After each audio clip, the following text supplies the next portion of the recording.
If you're setting up LLCs and corporations and S Corps and C Corps, please use an attorney. Do not use your accountant, because the accountant's going to send the paperwork in, but guess what they're not going to do? They're not going to set up all of your documents that actually show that you are a corporation.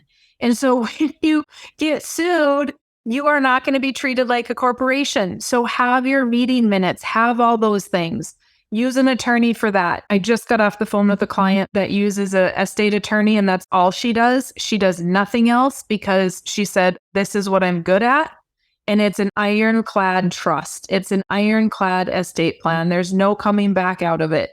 You need to have an attorney for the estate plan, and a good one that understands trusts, one that understands what you want, that all the I's are dotted, T's are crossed. Nobody can come back and contest anything, change anything. Make sure your trust, if your trust is going to own something, that you can still access it if you need.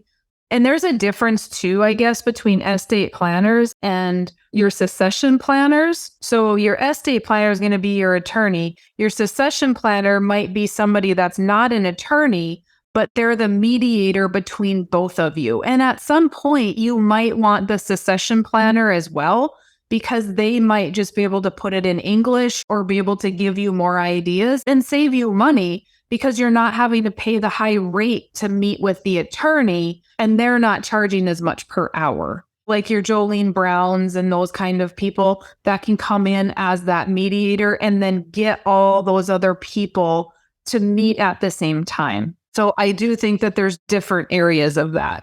Right. And the succession planner is one that's more about helping with communication between the family members and setting a strategy and saying, make sure that we're actually all on the same page and this is what we want to do. And then I would say maybe the estate planner is providing some framework for that discussion, but really they kind of come in at the back end and say, okay, this is the plan we made and this is the legal document that says this is what we're going to do. And these are the binding agreements that we're all agreeing to.